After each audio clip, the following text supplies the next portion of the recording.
여러분 반갑습니다. 오늘 수요 성경 공부 오신 여러분들 환영하고요. 우리 잠시 기도하고 공부 시작하겠습니다. 하나님 아버지, 오늘 저희가 수요일 날 하나님 말씀 공부하기 위해서 모였습니다. 하나님께서 저희 모두에게 말씀으로 은혜를 더해 주옵소서. 예수님의 이름으로 기도하옵나이다. 아멘. 네, 오늘 하나님 말씀은 창세기 46장에서 50장까지 말씀을 함께 공부하겠습니다. 먼저 46장. 이스라엘이 모든 소유를 이끌고 떠나 브엘세바에 이르러 그의 아버지 이삭의 하나님께 희생제사를 드리니 그날 밤에 하나님이 이상 중에 이스라엘에게 나타나 이르시되 야곱아 야곱아 하는지라. 야곱이 이르되 내가 여기 있나이다 하매. 이제 야곱이 원래 살았던 데는 이제 헤브론 근처였을 거라고 생각해요. 그러니까 이제 가나안 땅의 내륙 지방이죠.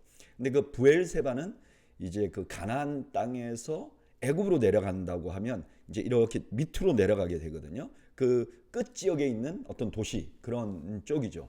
그래서 거기 와가지고 하나님께 제사를 드립니다. 왜냐하면 거기에 아브라함과 이삭이 예전에 살았던 지역이거든요. 근데 거기서 하나님이 나타나세요. 그래서 하나님을 부르세요. 야곱아, 야곱아. 그런데 이 특이한 것은 2절에 보면 그 밤에 하나님이 이상 중에 이스라엘에게 나타났다 그래요. 야곱아, 야곱아 불렀으니까 야곱에게 나타났다고 그래도 되는데 이스라엘에게 나타났다 이렇게 말씀하세요. 3절. 하나님이 이르시되 나는 하나님이라. 내 아버지의 하나님이니 애굽으로 내려가기를 두려워하지 말라. 내가 거기서 너로 큰 민족을 이루게 하리라. 내가 너와 함께 애굽으로 내려가겠고 반드시 너를 인도하여 다시 올라올 것이며 요셉이 그의 손으로 내 눈을 감기리라 하셨더라. 지금 원래 내려가는 이유는 뭐였죠? 기근을 면하기 위해서예요. 근데 하나님 뭐라 그래요? 이 내려가는 길이 너를 더 크게 큰 민족이 되게 하는 길이 될 것이다 이렇게 말씀하시죠. 그리고 하나님이 야곱과 함께 내려가고 야곱과 함께 올라오실 것이라고 말씀하세요. 근데 이 말씀을 좀 보면 다시 올라오겠다는 약속이 야곱의 시신이 올라오는다는 그런 의미도 있고 또 여기 이스라엘이라고 불렀잖아요. 그러니까 야곱의 후손들이 올라올 것이라는 예언의 말씀이기도 해요. 야곱도 그렇게 받아들였던 것 같아요. 5절. 야곱이 브엘세바에서 떠날 새 이스라엘의 아들들이 바로와 그를 태우려고 보낸 수레에 자기들의 아버지 야곱과 자기들의 처자를 태우고 그들의 가축과 가나안 땅에서 얻은 재물을 이끌었으며 야곱과 그의 자손들이 다 함께 애굽으로 갔더라. 이와 같이 야곱이 그 아들들과 손자들과 딸들과 손녀들 곧 그의 모든 자손을 데리고 애굽으로 갔더라. 여기 가족들을 데리고 간다 이런 말씀이 나오는데 여기서 중요한 것은 모두 다.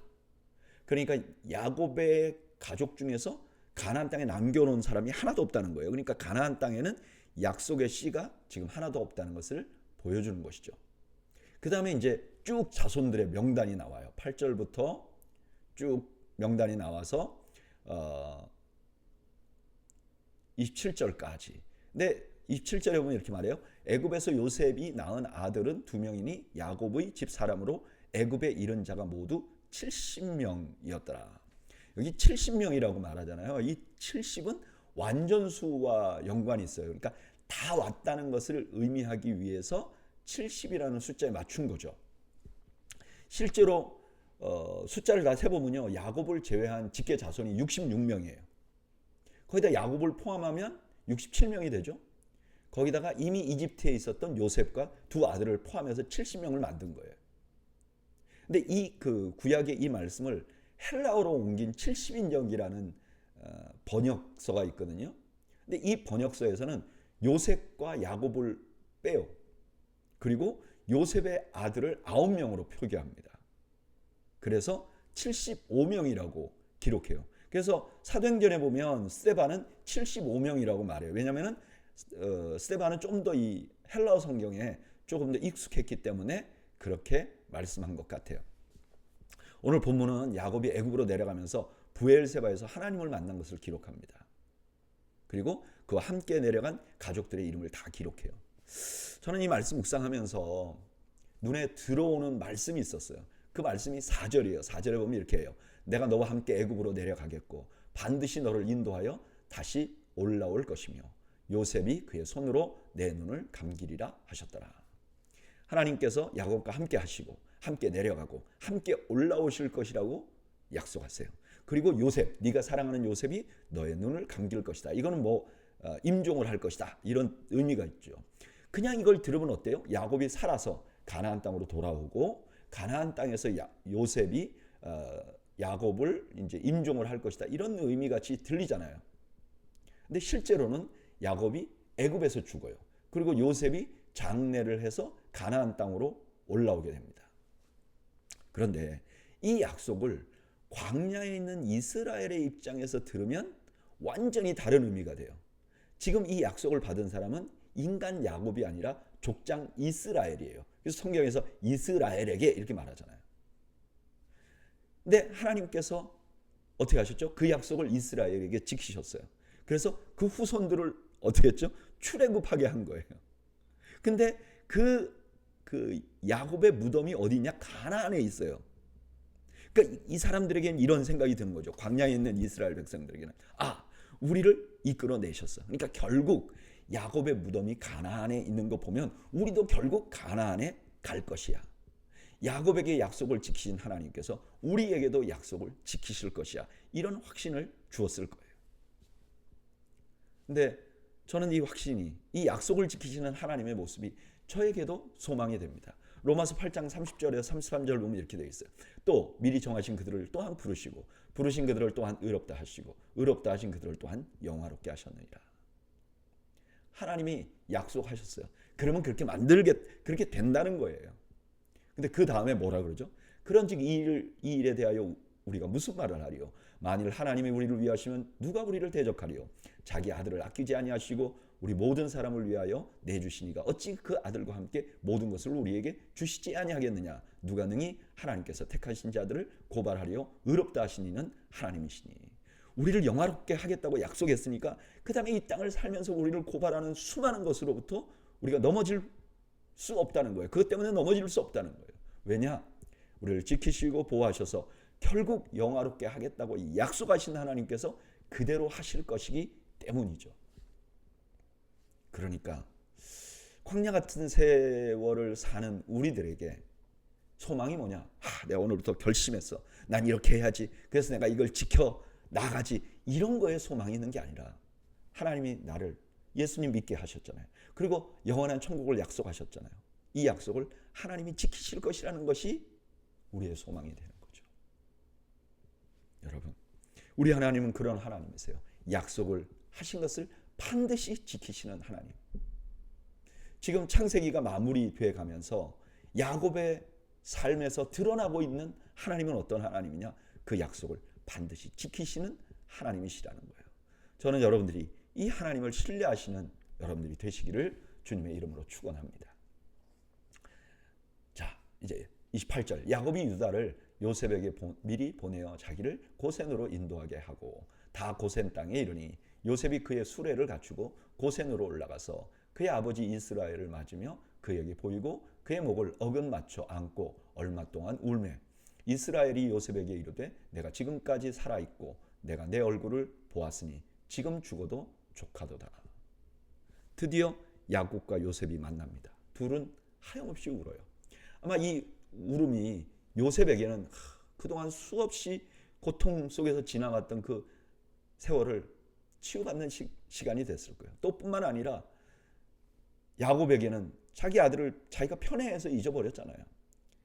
자식을 잃어버리니까 이거 너무 큰 고통이죠. 그런데 지금 요셉을 만남으로 다 치유가 되는 거죠. 그러니까 야곱이 뭐라 그래요? 내가 지금 죽어도 족하도다. 우리를 족하게 만들어주시는 하나님. 31절. 요셉이 그의 형들과 아버지의 가족에게 이르되 내가 올라가서 바로에게 아뢰어 이르기를 가나안 땅에 있던 내 형들과 내 아버지의 가족들이 내게로 왔는데 그들은 목자들이라 욕축하는 사람들이므로 그들의 양과 소와 모든 소유를 이끌고 왔나이다 하리니 바로가 당신들을 불러서 너희의 직업이 무엇이냐 묻거든 당신들은 이러기를 주의 종들은 어렸을 때부터 지금까지 목축하는 자들이온데 우리와 우리 선조가 다 그러하나이다 하니이다 하소서. 애굽 사람은 다 목축을 가증히 여기나니 당신들이 고센 땅에 살게 되리다. 요셉은 가족들이 고센 땅에 정주하게 하려고 그래요. 왜냐하면 이 고센이 왕궁과 너무 멀지도 않고 가깝지도 않아요. 아주 왕궁과 가까이 하면 사람들에게 질투를 살 거 아닙니까? 근데 또 너무 멀면 야곱이 왔다 갔다 할 수 없어요. 영향력이 없어질 수 있잖아요. 그러니까 아주 적당한 거리 고센에 정주할 장소를 마련해 주는 거예요. 그리고 여기 34절에 보면 애굽 사람이 목축을 싫어한다 그래요. 근데 뭐 역사를 본 분들이 이제 그 써놓은 글을 보니까 애굽 사람들이 목축을 싫어한다 그런 역사적인 증거는 없대요. 그럼 왜 야곱이 이렇게 말했는가? 요셉이 왜 이렇게 말했는가? 아마도 그 애굽 사람들은 히브리, 다시 말하면 방랑자 사람들을 굉장히 싫어했던 것 같아요. 좀 꺼렸던 것 같아요. 그래서 아마 이렇게 표현한 게 아닌가 하는 생각이 들고요. 사실 방랑하는 사람들이 목축하는 경우가 많았죠. 1절 요셉이 바로에게 가서 고하여 이르되 내 아버지와 내 형들과 그들의 양과 소와 모든 소유가 가나안 땅에서 와서 고센 땅에 있나이다 하고 그의 형들 중 5명을 택하여 바로에게 보이니 바로가 요셉의 형들에게 묻되 너희 생업이 무엇이냐 그들이 바로에게 대답하되 종들은 목자이온데 우리와 선조가 다 그러하니이다 하고 그들이 또 바로에게 고하되 가나안 땅에 기근이 심하여 종들의 양떼를 칠 곳이 없기로 종들이 이곳에 거류하고자 왔사오니 원하건대 종들로 고센 땅에 살게 하소서. 이제 요셉이 시킨 대로 5명의 형들이 바로에게 이제 말을 합니다. 근데 여기 좀 재미있는 말이 있어요. 이들이 뭐라 그러냐면은 바로에게 종들이라고 말합니다. 우리는 바로의 종들입니다. 이건 당시의 예의예요. 왕에게 그렇게 말하는 게 예의예요. 근데 왜 이게 중요하냐? 나중에 야곱이 바로를 만났을 때는 야곱은 이런 말을 하지 않습니다. 5절 바로가 요셉에게 말하여 이르되 내 아버지와 형들이 내게 왔은즉 애굽 땅이 내 앞에 있으니 땅의 좋은 곳에 내 아버지와 내 형들이 거주하게 하되 그들이 고센 땅에 거주하고 그들 중에 능력 있는 자가 있거든 그들로 내 가축을 관리하게 하라. 바로도 요셉의 그 가족들을 이제 선대하는 거죠. 그냥 음식을 줘야 되는데 그냥 주는 것보다는 왕궁의 가축 관리하는 사람으로 이렇게 취업을 시켜주는 거죠. 7절 요셉이 자기 아버지 야곱을 인도하여 바로 앞에 서게 하니 야곱이 바로에게 축복하며 바로가 야곱에게 묻되 내 나이가 얼마냐 야곱이 바로에게 이르되 내 나그네 길의 세월이 130년이니이다. 내 나이가 얼마 못되니 우리 조상의 나그네 길의 연조에 미치지 못하나 험악한 세월을 보내었나이다 하고 야곱이 바로에게 축복하고 그 앞에서 나오니라. 지금 이제 야곱이 드디어 바로를 만나요. 근데 딱 만나자마자 뭐 하죠? 축복해요. 여러분 생각해 보세요. 이게 바로와 야곱은 정말 너무너무 차이가 나는 거죠. 사실 이때 야곱은 쩔뚝쩔뚝 절었을 거예요. 그리고 자기가 지금 130살인데 우리 열조보다 내가 이렇게 험악한 세월을 보냈습니다. 이렇게 말한 건 뭐죠? 그 나이보다 더 늙어 보인 거예요. 근데 다 그들을 그 바로를 축복합니다. 지금 야곱이요. 그 아브라함에게 하나님이 주신 축복이 있잖아요. 너는 복이 될 것이다. 너로 인해 많은 사람들이 복을 누리게 될 것이다. 지금 야곱이 그렇게 위대한 족장의 모습으로 변해 있는 거예요. 저는 이래서 참 야곱을 좋아해요. 처음에 시작할 때는 이게 좀 형편없었는데 나중에 보면 너무너무 성숙해요. 11절 요셉이 바로의 명령대로 그의 아버지와 그의 형들에게 거주할 곳을 주되 애굽의 좋은 땅 라암셋을 그들에게 주어 소유로 삼게 하고 또 그의 아버지와 그의 형들과 그의 아버지의 온 집의 식구를 따라 먹을 것을 주어 복량하였더라. 지금 세상은 어떻죠? 사망의 시대죠. 다 굶어 죽어가고 있어요. 근데 이들은 요셉의 가족들은 요셉 때문에 지금 평안하게 음식을 먹으며 평안을 누리게 되었다는 거죠. 오늘 본문에는 야곱과 요셉이 만나는 장면으로 시작합니다. 그들은 서로 안고 한참 울어요. 당연하겠죠? 그리고 야곱은 뭐라 그래요? 이제 죽어도 족하다 이렇게 말해요. 그리고 그 다음에 야곱이 바로를 만납니다. 그때 만났을 때 야곱은요 나이가 많이 들어 보였어요. 자기가 130살인데 그보다 더 들어 보였어요. 초라한 노인이에요. 다리도 아마 저렸을 거예요. 둘이 만나는 장면을 한번 보세요. 상상해 보세요. 그런데요, 바로를 딱 만난 야곱이 먼저 바로를 축복합니다. 그동안 야곱의 인생의 목표는 뭐였어요? 축복받는 거였잖아요. 뭘 복을 받으려고 했어요. 근데 이제는 어때요?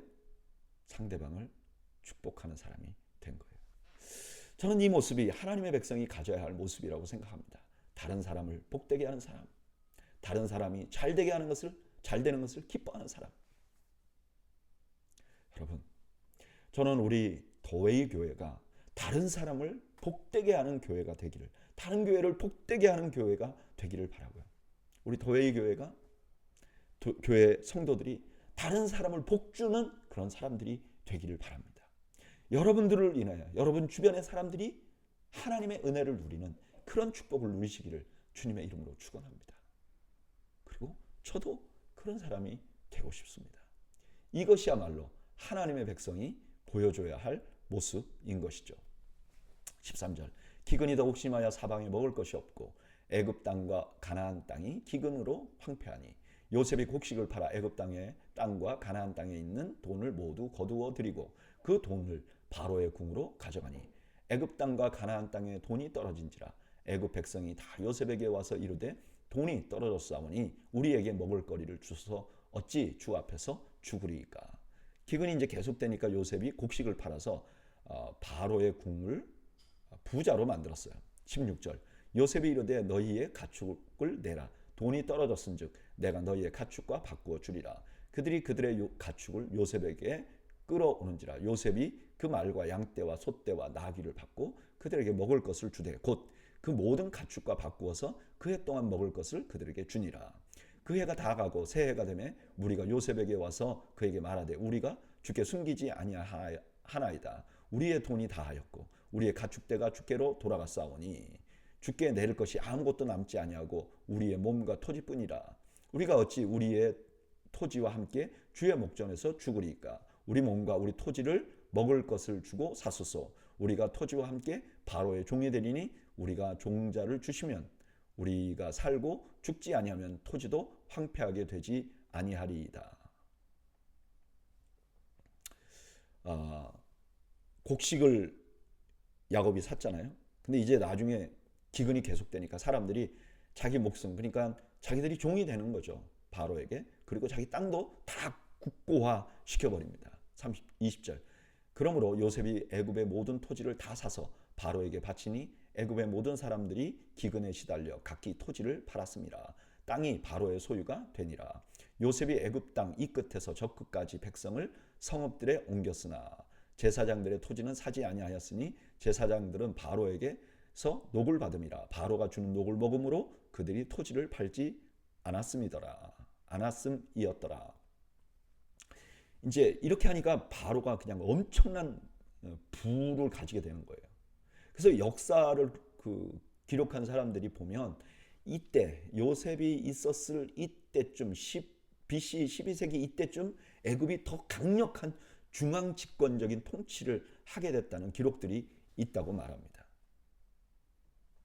23절, 요셉이 백성에게 이르되 오늘 내가 바로를 위하여 너희 몸과 너희 토지를 샀노라. 여기 종자가 있으니 너희는 그 땅에 뿌리라. 추수의 5분의 1을 바로에게 상납하고 5분의 4는 너희가 가져서 토지의 종자로 삼고 너희의 양식으로도 삼고 너희 가족과 어린아이의 양식으로도 삼으라. 그들이 이르되 주께서 우리를 살리셨사오니 우리가 주께 은혜를 입고 바로의 종이 되겠나이다. 요셉이 애굽 토지법을 세우매 그 5분의 1이 바로에게 상납되나 제사장의 토지는 바로의 소유가 되지 아니하여 오늘날까지 이르니라. 그래서 온 백성이 이제는 20%의 세금을 내게 된 거예요. 야, 어떻게 보면 요셉이 정말 악나라네 이렇게 생각할 수도 있잖아요.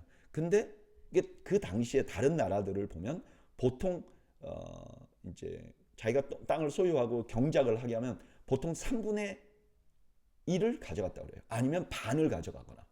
근데 지금 요셉은 비교적 관용을 한 것으로 보입니다. 오늘 본문에는 요셉이 애굽에서 정책을 펼치는 장면이 나와요. 근데 이 장면을 단순하게 보면 좀 부정적으로 보이기도 해요. 처음에는 세금으로 걷었잖아요. 곡식을. 근데 이걸 나중에 기근 때 팔아요. 그래서 이 사람들에게 처음에는 돈을 다 걷어들이고 그 다음에 이 사람들의 땅도 다 걷어들이고 그리고 종으로 삼아버려요. 그래서 야, 요셉이 이게 그 악독한 정책자가 아닌가. 실제로 성경을 연구하는 사람들 중에서도 이렇게 보는 사람들이 있더라고요. 근데 이 본문을 좀 자세히 본문이 의도하는 바로 좀 한번 보세요. 지금 요셉이 뭘 하고 있는 거죠? 사람을 살리고 있는 거예요.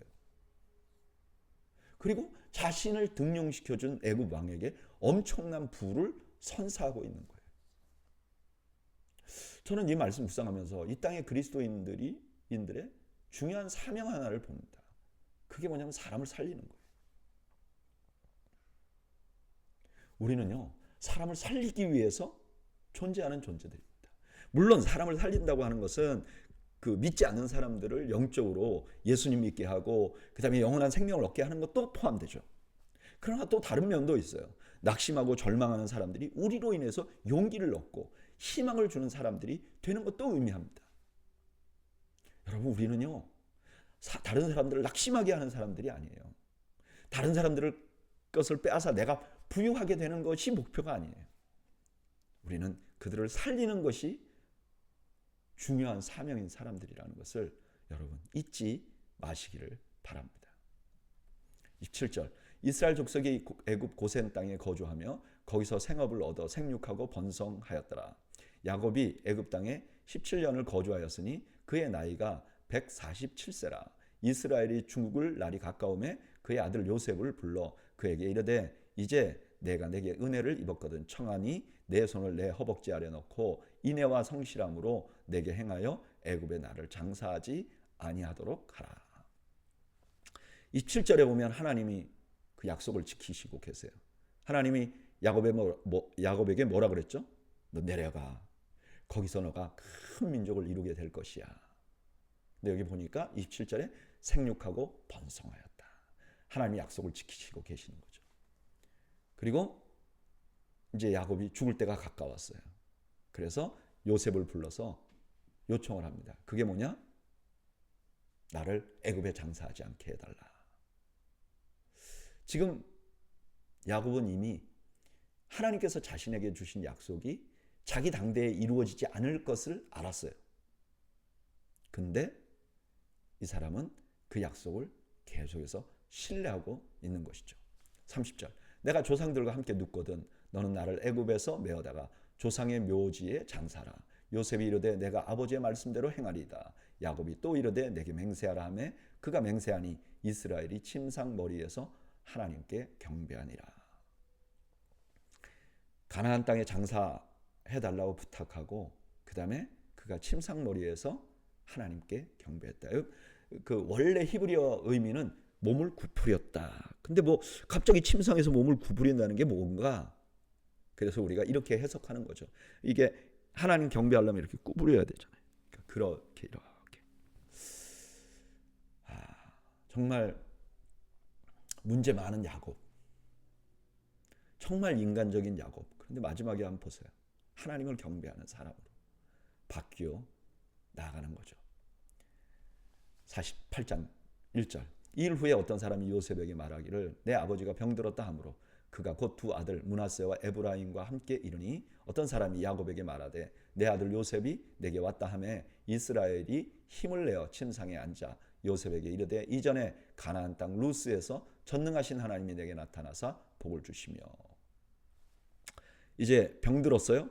근데 그 소식이 이제 요셉에게 알려지니까 요셉이 불이나게 이제 아버지가 돌아가실지도 모르니까 왔단 말이에요. 근데 그때 아들 둘 데리고 왔단 말이에요.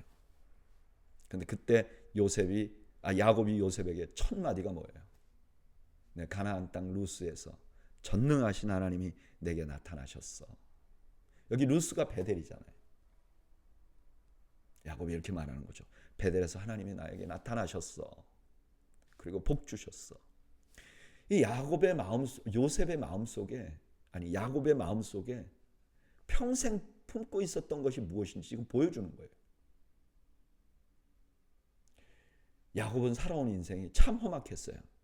근데 이 사람 마음속에는 뭐가 있었냐면은 베델에서 나타나신 하나님이 있었던 거죠. 4절 내게 이르시되 내가 너로 생육하고 번성하게 하여 내게서 많은 백성이 나게 하고 내가 이 땅을 내 후손에게 주어 영원한 소유가 되게 하리라 하셨느니라. 내가 애굽으로 와서 내게 이르기 전에 애굽에서 내가 낳은 두 아들 에브라임과 므낫세는 내 것이라. 르우벤과 시므온처럼 내 것이 될 것이요 이들 후에 내 소생은 내 것이 될 것이며 그들의 유산은 그들의 형의 이름으로 함께 받으리라.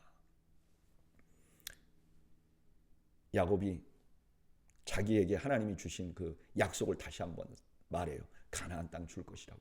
그리고 요셉의 두 아들 에브라임과 므낫세를 야곱의 아들로 삼겠다. 그러니까 이들이 자기 아들들 같이 각각 한 지파가 된다는 거예요. 그러니까 요셉의 입장에서는 두 몫을 받는 거죠. 그러니까 야곱이 요셉을 장자로 인정한다. 그런 의미가 있는 것이죠. 7절 내게 대하여는 내가 이전에 밧단에서 올라올 때 라헬이 나를 따르는 도중 가나안 땅에서 죽었는데 그곳은 에브랏까지 길이 아직도 먼 곳이라. 내가 거기서 그를 에브랏 길에 장사하였느니라. 에브랏은 곧 베들레헴이라. 야곱은 요셉의 어머니 라헬의 죽음도 얘기해 줍니다. 오늘 본문은 야곱의 최후를 보여줘요. 야곱은 요셉에게 자신을 가나안 땅에 장사하게 해달라고 부탁해요. 이거는 그가 끝까지 하나님의 약속을 신뢰하고 있다는 것을 보여줘요. 그리고 다시 요셉을 불러서 베델에서 하나님께서 자신에게 주신 약속을 알려줍니다. 이것은 그가 평생에 무엇을 마음에 품고 있었는지 보여줘요. 저는 이 말씀 묵상하면서 위대한 족장 야곱의 믿음을 봅니다. 지금 야곱은 죽어요. 죽으면 다 끝나는 거 아닙니까? 그런데 죽으면서도 이 야곱은요, 하나님의 약속을 신뢰하고 있어요. 야곱은요, 죽음을 넘어서는 믿음을 소유하고 있었던 거예요. 놀랍죠. 그리고 이런 믿음이 세상이 감당하지 못할 믿음의 기초죠. 히브리서 11장에서 세상이 감당하지 못하는 믿음이란 뭐냐? 죽음에 앞서서도 이 믿음을 포기하지 않는 거죠. 자기 인생이 이랬다가 저랬다가 야곱이 살아온 인생을 보세요. 사기를 당했다가 죽을 뻔했다가 어떤 때는 실수로 사람들을 많이 죽이기도 하고 물론 아들들이 했지만 근데 이 사람이 흔들리지 않는 거예요. 그 뭐냐? 하나님의 약속. 하나님이 나에게 이렇게 약속하셨어. 이건 반드시 이루어질 거야. 흔들리지 않는 거예요. 저는 이 말씀 묵상하면서 저 자신을 돌아보면요. 저는 그냥 작은 일에도 너무너무 흔들려요. 하나님 앞에 기도하면 감동이 오잖아요. 그러면 믿음을 가지고 굳건히 가야 되는데요. 이렇게 보면 또 이쪽 같고 저렇게 보면 저쪽 같고 흔들흔들해요. 저는 이 말씀 구성하면서 그런 욕심이 생기더라고요. 하나님, 저도 흔들리지 않는 믿음, 흔들리지 않는 신뢰감을 가질 수 있도록 도와주시옵소서. 내게 그 믿음을 축복으로 주옵소서. 이런 소원이 생기더라고요. 저는 여러분들이 흔들리지 않는 믿음을 소유하는 은혜를 누리시기를 바랍니다. 8절 이스라엘이 요셉의 아들들을 보고 이르되 이들은 누구냐? 요셉이 그의 아버지에게 아뢰되 이는 하나님이 여기서 내게 주신 아들들이니이다. 아버지가 이르되 그들을 데리고 내 앞으로 나오라. 내가 그들에게 축복하리라. 요셉이 이제 그 아버지 이삭같이 눈이 어두워진 것 같아요. 근데 나중에 보면 야곱은 이 육신의 눈은 어두워도 영적인 것은 살아 있었던 것 같아요. 근데 어쨌든 이제 손자들을 못 알아보는 거죠.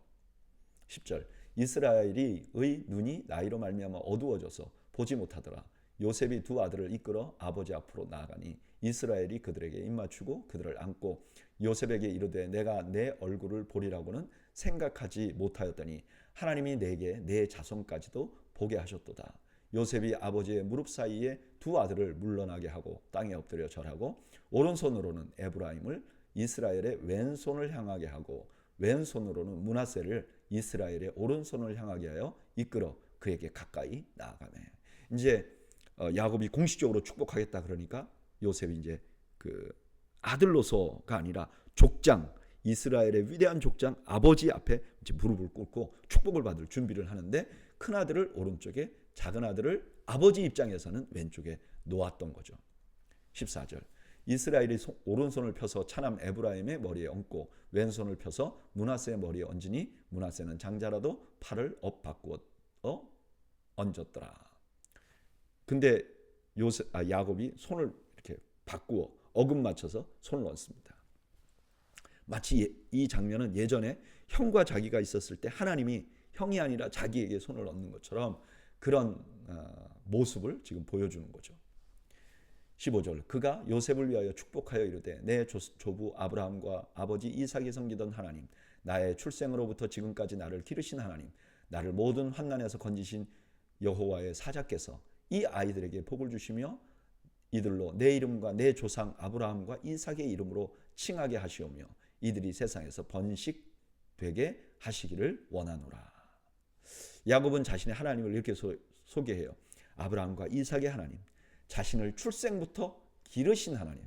이게 목자를 의미하는 거죠. 자신을 위기에서 건지신 여호와의 사자. 근데 여기 여호와의 사자를 한 명 단수로 말해요. 그러니까 천사들은 아닌 거죠. 천사들은 여러 명이잖아요. 그럼 여기 한 분은 누군가?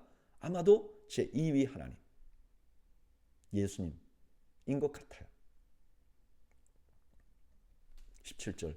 요셉이 그 아버지가 오른손을 에브라임의 머리에 얹은 것을 보고 기뻐하지 아니하여 아버지의 손을 들어 에브라임 머리에서 므낫세의 머리로 옮기고자 하여 그의 아버지에게 이르되 아버지여 그리 마옵소서 이는 장자이니 오른손을 그의 머리에 얹으소서 하였으나 그의 아버지가 허락하지 아니하며 이르되 나도 안다 내 아들아 나도 안다 그도 한 족속이 되며 그도 크게 되려니와 그의 아우가 그보다 큰 자가 되고 그의 자손이 여러 민족을 이루리라 하고 손을 바꾼 것이 실수가 아니었다는 거예요. 그러니까 야곱은 영적인 것은 깨어 있었던 거죠.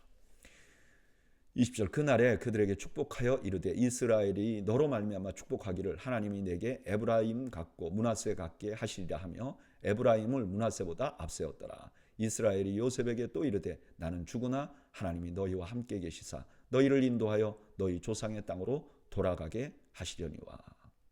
야곱은 죽지만 하나님이 야곱에게 한 약속을 반드시 이루어 가실 것이라는 확신을 갖게 됩니다. 22절. 내가 내게 내 형제보다 세겜 땅을 더 주었나니 이는 내가 내 칼과 활로 아모리 족속의 손에서 빼앗은 것이니라. 야곱은 전쟁했다는 기록은 없잖아요. 근데 야곱의 일생에 보면 이제 세겜에서 이제 그 세겜의 아들이 디나를 추행했을 때 그 야곱의 아들들이 가서 그 사람들 죽이잖아요. 아마 이제 야곱은 그것을 전쟁으로 인정하고 그것 때문에 자기가 그 땅을 소유하게 되었다라고 생각했던 것 같아요. 그래서 이 소유한 땅, 그러니까 가나안 땅 안에서 자기의 유일한 소유한 땅을 요셉에게 주겠다고 약속한 거죠. 그리고 실제로 나중에 그 땅을 분배할 때 그 땅은 요셉에게 주어져요. 그리고 요셉의 뼈를 세겜에 장사하게 됩니다. 오늘 본문에는 야곱이 요셉의 두 아들을 축복하는 장면이 나와요. 저는 이 말씀 묵상하면서 야곱이 자신의 일생을 통해서 확인한 하나님의 모습, 그걸 묘사하는데 그 모습이 드러나요. 야곱에게 하나님은 어떤 분이셨죠? 목자 같은 분이셨어요. 자기를 태어날 때부터 계속 인도해 주신 하나님. 한 번도 놓지 않고 라반의 집에서 또 에서를 만났을 때 그를 인도해 주신 하나님. 그리고 모든 환난에서 건져주신 구원자. 저는 그냥 이 말씀 읽으면서 그냥 동의해요. 왜냐하면 저의 삶에도 하나님 이렇게 하셨어요. 그래서 그냥 자연스럽게 그런 고백이 나오는 거예요. 나를 인도하시고 나를 건져주신 하나님 감사합니다. 저는 여러분들께서도 이런 고백을 하시기를 바랍니다. 우리를 이끌어 오시고 모든 환난에서 건져주신 하나님. 그 하나님의 은혜가 그 하나님을 고백할 뿐만 아니라 그 하나님의 은혜가 저와 여러분들에게 가득하기를 축복합니다. 이제 창세기 49장, 이 49장은 야곱이 그 아들들을 축복하는 말이 나와요. 근데 이게 자세히 읽어보면 이게 축복인지 뭔지 몰라요. 1절에서는 이거 예언이라고 말하고 나중에 보면 이걸 축복이라고 말하기도 해요. 1절 야곱이 그 아들들을 불러 이르되 너희는 모이라 너희가 후일에 당할 일을 내가 너희에게 이르리라 너희는 모여 들으라 야곱의 아들들아 너희 아버지 이스라엘에게 들을지어다. 이제 그 야곱의 아들들에 대해서 예언을 하는 거죠. 3절 르우벤아 너는 내 장자요 내 능력이요 내 기력의 시작이라 위풍이 월등하고 권능이 탁월하다마는 물의 끓음 같은즉 너는 탁월하지 못하리니 내가 아버지의 침상에 올라 더럽혔음이로다. 그가 내 침상에 올랐었도다. 르우벤 첫째 아들이죠. 탁월한 재능을 가지고 있는데 성격이 컨트롤되지 못했어요. 그래서 장자가 안 된다. 역대상 5장 1절에 이렇게 말하잖아요. 이스라엘의 장자 르우벤의 아들들은 이러하니라. 그러면서 가로 열고 르우벤은 장자라도 그의 아버지 침상을 더럽혔으므로 장자의 명분이 이스라엘의 아들 요셉 자손에게로 돌아갔다. 어떻게 보면 재능보다는 성품이 중요한 것 같아요. 5절 시므온과 레위는 형제요 그들의 칼은 폭력의 도구로다. 내 호나 그들의 모의에 상관하지 말지어다. 내 영광아 그들의 집회에 참여하지 말지어다. 그들이 그들의 분노대로 사람을 죽이고 그들의 혈기대로 소의 발목 힘줄을 끊었음이로다. 그 노여움이 혹독하니 저주를 받을 것이요 분기가 맹렬하니 저주를 받을 것이라. 내가 그들을 야곱 중에서 나누며 이스라엘 중에서 흩으리로다. 그 시몬과 레위에 대해서 예언하면서 나는 얘네들과 상관없어요 이렇게 말하는 거예요. 그리고 너는 저주를 받아서 형제들 틈에 다 흩어질 거야. 실제로 시므온 지파는 땅을 나중에 유다 지파 중간쯤에 유다 지파 안에 얻거든요. 그런 다음에 그냥 스물스물 없어져요. 그리고 다 아시다시피 레위 지파는 아예 땅을 얻지 못하죠. 8절 유다야 너는 내 형제의 찬송이 될지라. 내 손이 내 원수의 목을 잡을 것이며 내 아버지의 아들들이 내 앞에서 절하리로다. 유다는 사자 새끼로다. 내 아들아 너는 움킨 것을 찢고 올라갔도다. 그가 엎드리고 웅크림이 수사자 같고 암사자 같으니 누가 그를 범할 수 있으랴. 이제 네 번째 아들 유다를 에 대한 예언을 하는데 형제의 찬송이 될지라 그렇죠. 그리고 내 아버지의 아들들이 너 앞에 절할 것이다. 그러니까 유다를 어떻게 보면 장자로 지정을 하는 거죠. 실제 장자의 혜택은 요셉에게 줬지만 그 장자라는 권한은 유다에게 주었던 거죠. 그리고 유다는 아주 강력한 리더가 될 것이고 그를 대적하는 사람의 목을 잡을 것이고 그다음에 사자의 이미지를 줍니다. 이게 나중에 이제 유다 지파 지금 이스라엘 혹은 다윗 왕의 어떤 상징같이 되죠. 10절 규가 유다를 떠나지 아니하며 통치자의 지팡이가 그 발 사이에서 떠나지 아니하기를 실로가 오시기까지 이르리니 그에게 모든 백성이 복종하리로다. 이 유다 지파에서 왕권이 계속 나온다. 규나 통치자의 지팡이나 다 통치의 상징이죠. 근데 여기 실로가 뭔지는 굉장히 논란이 많아요. 근데 저는 그냥 개인적으로 여기 실로는 진정한 통치자, 그러니까 유다가 통치자를 갖고 있지만 그러나 진정한 통치자가 오기까지는 유다가 왕노릇 할 것이다. 그래서 아마 진정한 통치자는 메시아가 아닌가 저는 그렇게 개인적으로 해석을 합니다.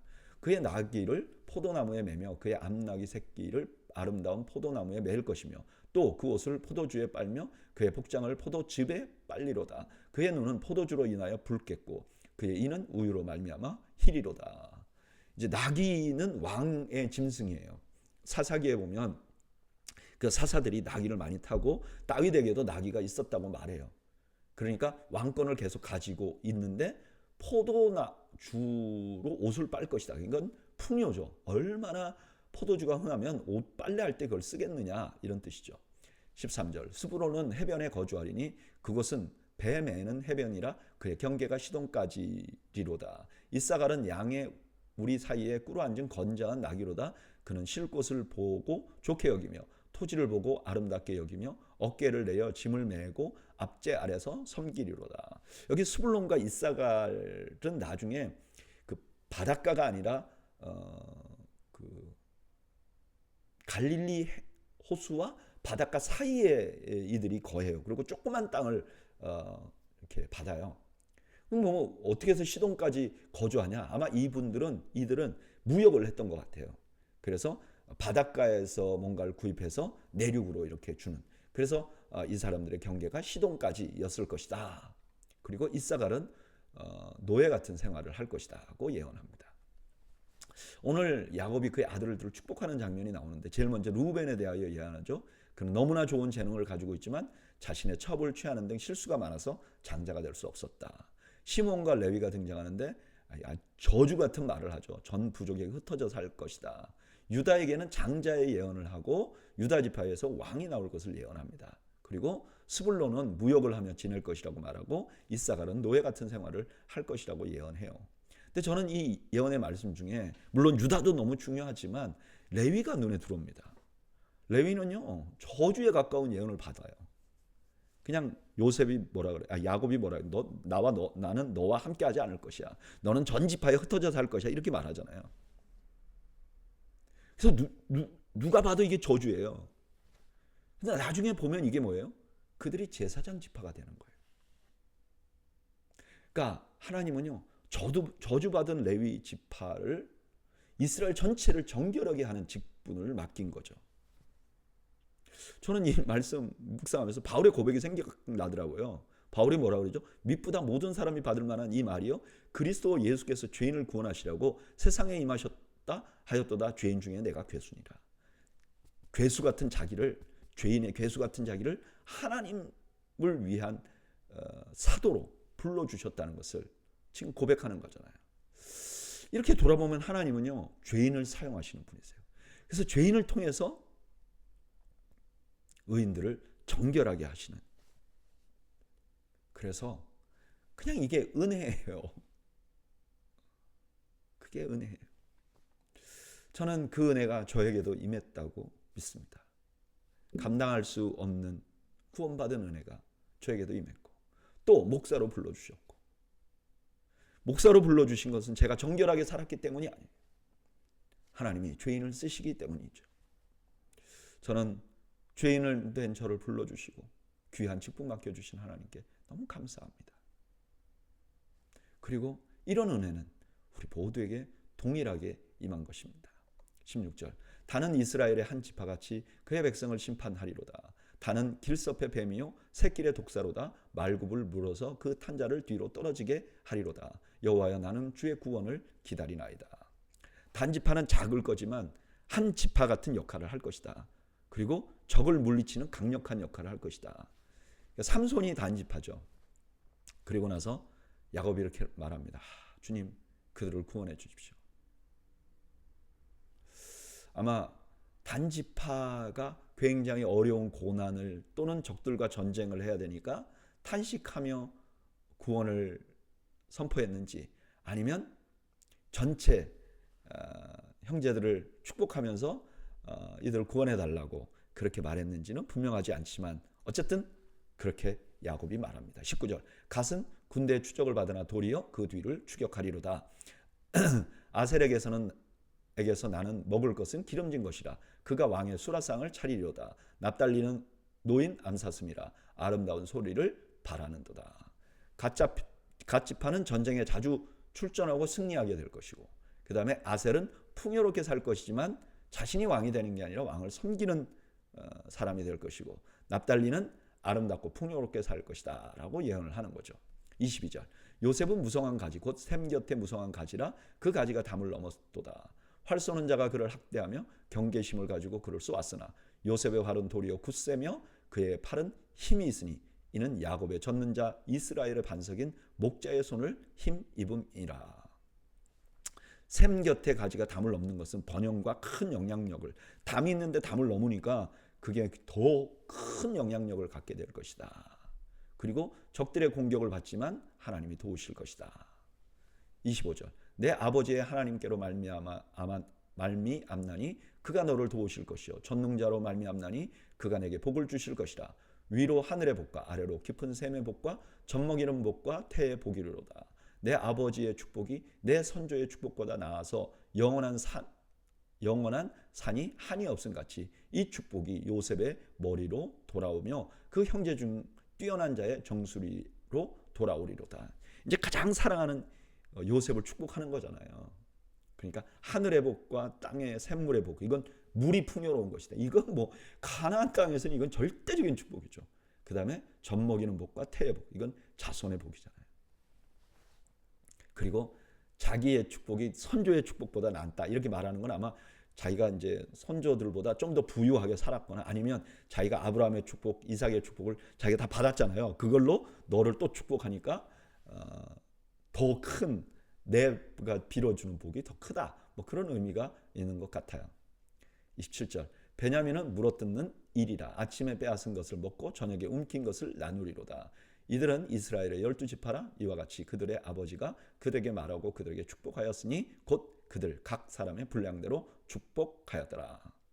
베냐민에 대해서 이제 마지막으로 자기 것을 챙기는 축복을 주고 그 다음에 성경에서 처음으로 12지파라는 단어가 이제 나와요.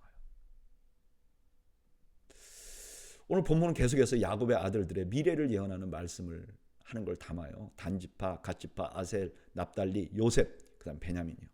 근데 저는 이 말씀 중에 요셉에게 한 축복이 가장 마음에 남아요. 뭐라 그랬죠? 요셉은 무성한 가지 곧 샘 곁에 무성한 가지라 그 가지가 담을 넘었도다. 자신만을 위한 것이 아니라 이웃에게까지 영향을 끼치려고 한 말씀이죠. 이 말씀은 우리가 이미 야곱이 바로를 만났을 때 바로를 축복하는 모습에서 본 거잖아요. 초라한 족장이 대제국의 바로를 먼저 축복한 거잖아요.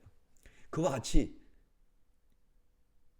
야곱은 요셉이 자기의 그 영역 밖을 넘어서 다른 사람을 복되게 하는 사람이 되라고 축복하는 거죠. 사실 물이요 언제 제일 많죠? 컵에다 담긴 물이 넘칠 때 많죠. 그래서 그리스도인들은요 넘치는 축복을 받는 사람들이에요. 그래서 우리는 넘치게 해야 돼요. 우리만 풍성한 게 아니라 우리만 닿는 게 아니라 넘치게 다른 사람들을 복되게 하는 자예요. 저는 적어도 우리 도회 교회 성도들은요 손이 이렇게 오그라져서 좀 인색한 사람들이 아니기를 바래요. 그리고 우리 덕을 보는 사람들이 좀 많으면 좋겠어요. 우리가 저 사람 덕에 내가 잘 됐어 그게 아니라 내 덕에 잘 된 사람들이 많아지는 인생. 저는 그런 인생을 여러분들이 모두 사시기를 주의 이름으로 축원합니다. 29절 그가 그들에게 명하여 이르되 내가 내 조상들에게로 돌아가리니 나를 햇사람 에브론의 밭에 있는 굴에 우리 선조와 함께 장사하라. 이 굴은 가나안 땅 마므레 앞 막벨라 밭에 있는 것이라. 아브라함이 햇사람 에브론에게 가서 에브론에게서 밭과 함께 사서 그의 매장지를 삼았으므로 아브라함과 그의 아내 사라가 거기 장사되었고 이삭과 그의 아내 리브가도 거기 장사되었으며 나도 레아를 그곳에 장사하였노라. 이 밭과 거기에 있는 굴은 햇사람에게서 산 것이라. 자신 장래할 자리를 얘기하는데 요 끝에 보면 레아를 거기다 장사했잖아요. 결국 야곱은 라헬을 굉장히 사랑했는데 결국 나중에는 레아 곁에 가게 되는 거죠. 이게 좀 아이러니죠. 33절 야곱이 아들에게 명하기를 마치고 그의 발을 침상에 모으고 숨을 거두니 그의 백성에게로 돌아갔더라. 야곱의 죽음을 발을 침상에 모았다. 야곱은요 그 발로 여러 여정을 다녔어요. 근데 이제 발을 모음으로 이제 인생이 끝나는 거죠. 그리고 죽음을 그의 백성에게로 돌아간다라고 표현한 거죠. 1절 요셉이 그의 아버지 얼굴에 굽으려 울며 입맞추고 그 수정도는 의원에게 명하여 아버지의 몸을 향으로 처리하게 하며 의원이 이스라엘에게 그대로 하되 40일이 걸렸으니 향으로 처리하는 데는 이 날수가 걸림이며 애굽 사람들은 70일 동안 그를 위하여 곡하였더라. 이제 약속대로 요셉이 야곱을 임종합니다. 하나님 약속하셨죠. 그리고 이제 요셉의 시신을 미라로 만드는 것 같아요. 아마 가나안 땅까지 가야 되니까 이게 이제 거리가 멀잖아요. 그리고 이제 장례를 오래 하니까 그렇게 했던 것 같습니다. 근데 이렇게 미라로 만드는 거는 상당한 부자 아니면 할 수 없는 일이었던 것 같아요. 4절 곡하는 기한이 지나며 요셉이 바로의 궁에 말하여 이르되 내가 너희에게 은혜를 입었으면 원하건대 바로의 귀에 아뢰기를 우리 아버지가 나로 맹세하게 하여 이르되 내가 죽거든 가나안 땅에 내가 파놓은 묘실에 나를 장사하라 하였나니 나로 올라가서 아버지를 장사하게 하소서 내가 다시 오리이다 하라 하였더니 바로가 이르되 그가 내게 시킨 맹세대로 올라가서 내 아버지를 장사하라. 이제 고위 공무원들이 그냥 말도 안 하고 어디 국가를 떠나면 반역 의심을 받거든요. 그래서 바로에게 허락을 받고 장례를 치르는 거죠. 7절. 요셉이 자기 아버지를 장사로 올라가니 바로의 모든 신하와 바로 궁의 원로들과 애굽 땅의 모든 원로와 요셉의 온 집과 그의 형제들과 그의 아버지의 집이 그와 함께 올라가고 그들의 어린 아이들과 양떼와 소떼만 고센 땅에 남겼으며 병거와 기병이 요셉을 따라 올라가니 그때가 심히 컸더라. 당대의 실권자의 장례니까 뭐 온 사람들이 다 모인 거죠.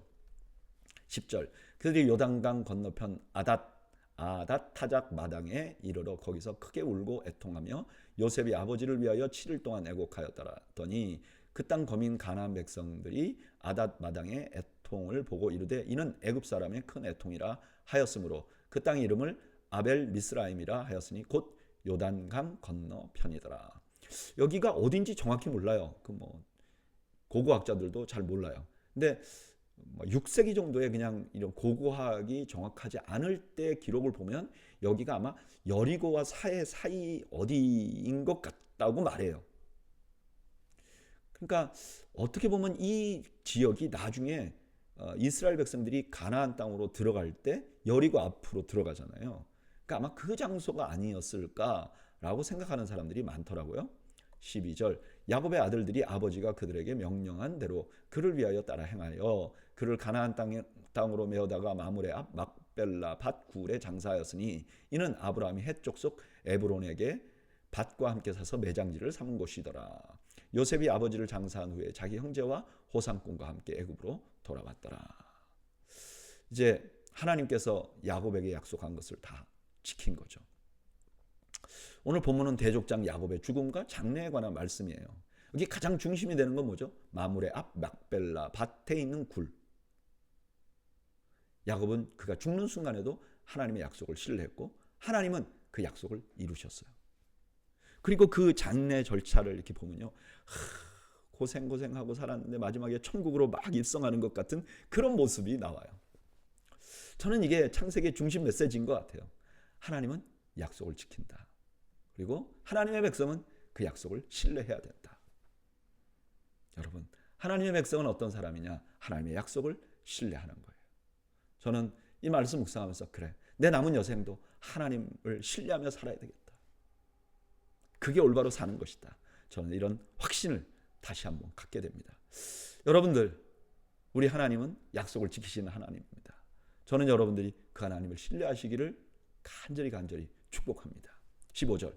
요셉의 형제들이 그들의 아버지가 죽었음을 보고 말하되 요셉이 혹시 우리를 미워하여 우리가 그에게 행한 모든 악을 다 갚지나 아니할까 하고 요셉에게 말을 전하여 이르되 당신의 아버지가 돌아가시기 전에 명령하여 이르시기를 너희는 이같이 요셉에게 이르라 내 형들이 내게 악을 행하였을지라도 이제 바라건대 그들의 허물과 죄를 용서하라 하셨나니 당신 아버지의 하나님의 종들인 우리 죄를 이제 용서하소서 하며 요셉이 그들이 그에게 하는 말을 들을 때 울었더라. 죄가 이런 것 같아요. 죄는요, 제발 저리게 만드는 거죠. 그래서 사실 이런 말을 야곱이 했는지 안 했는지 몰라요. 이 사람들이 지어낸 것 같기도 하고. 18절. 그의 형들이 또 친히 와서 야곱 앞에 엎드려 이르되 우리는 당신의 종들이니이다. 요셉이 그들에게 이르되 두려워하지 마소서 내가 하나님을 대신하리이까. 당신들은 나를 헤아려 하였으나 하나님은 그것을 손으로 바꾸사 오늘과 같이 많은 백성의 생명을 구원하게 하시려 하셨나니 당신들은 두려워하지 마소서 내가 당신들과 당신들의 자녀를 기르리이다 하고 그들을 간곡한 말로 위로하였더라. 요셉은 자기가 하나님같이 되지 않겠다고 말해요. 그리고 45장에서 처음 했던 이 형들을 만났을 때 했던 말이 있어요. 당신들 나 헤아려 한 거 맞습니다. 그러나 하나님이 이걸 손으로 바꿔서 오늘과 같이 많은 백성을 구하게 하려고 하신 것입니다. 라고 하는 말을 또다시 반복합니다. 22절. 요셉이 그의 아버지의 가족과 함께 애굽에 거주하여 110세를 살며 에브라임의 자손 3대를 보았으며 므낫세의 아들 마길의 아들들도 요셉의 스라에서 양육되었더라. 요셉이 그의 형제들에게 이르되 나는 죽을 것이나 하나님이 당신들을 돌보시고 당신들을 이 땅에서 인도하여 내사 아브라함과 이삭과 야곱에게 맹세하신 땅에 이르게 하시리라 하고. 요셉이 장수해요. 근데 여기 요셉이 죽을 때 이제 형제들이 있었다 그러잖아요. 형제들이. 근데 아마 이 형제들은 요셉보다 대부분 나이가 많잖아요. 베냐민 빼고. 그러니까 아마 형제들 자체가 아니라 그 뭐 조카들, 그러니까 전체 그 이스라엘 커뮤니티를 다 말하는 것 같아요. 여기 보면 요셉이요, 야곱의 믿음을 그대로 가지고 있어요. 요셉도 하나님의 약속을 신뢰합니다. 25절. 요셉이 또 이스라엘 자손에게 맹세시켜 이르기를 하나님이 반드시 당신들을 돌보시리니 당신들은 여기서 내 해골을 메고 올라가겠다 하라 하였더라. 요셉이 110세의 죽음에 그들이 그의 몸에 향제를 넣고 애굽에서 입관하였더라. 요셉은 이제 그 해골을 메고 가나안 땅에 갈 수가 없었던 거예요. 여러 가지 형편상 오해받을 수 있으니까. 그러니까 애굽에서 죽어서 장사를 지내지만 나중에 자기 뼈를 가나안 땅으로 옮겨달라고 부탁을 하고 죽게 됩니다. 오늘 본문엔 요셉의 마지막 모습을 봐요. 성경에서 강조하고 있는 건 뭐죠? 요셉 역시 하나님의 약속을 신뢰하고 있다는 거예요.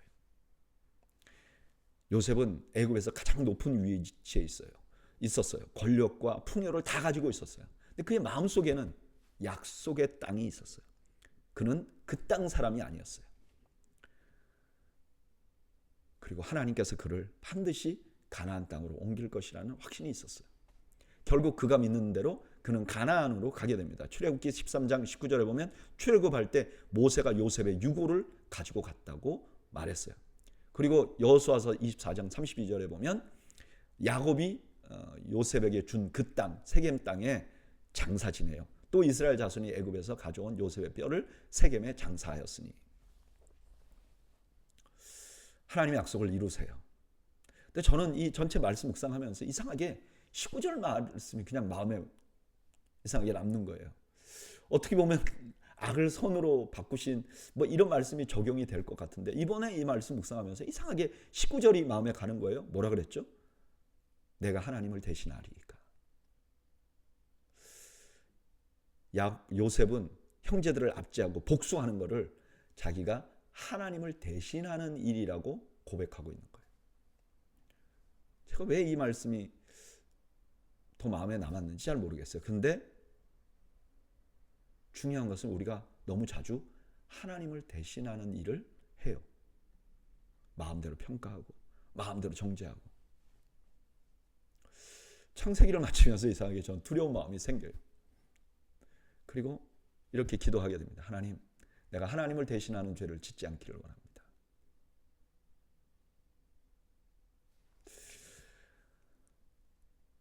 여러분, 이제 창세기가 다 마쳤어요. 긴 날 동안 우리가 창세기 말씀 묵상했는데 창세기 말씀 전체의 주제는 뭘까요? 저는 이렇게 보입니다. 하나님이 약속하셨고 하나님 그대로 이루시는 하나님이세요. 저는 오늘 성경 공부 다 마치며 저와 여러분들이 이 약속을 신뢰하시는 그런 저와 여러분들이 되시기를 축복합니다. 기도하겠습니다. 하나님, 우리에게 약속을 주시고 반드시 이루시는 하나님을 신뢰하며 살아가기를 원합니다. 저희들에게 믿음을 더하여 주옵소서. 예수님의 이름으로 기도하옵나이다. 아멘. 네, 오늘 저녁에 여러분들의 가정에 하나님이 주시는 평강이 함께 하시기를 주의 이름으로 축원합니다. 감사합니다.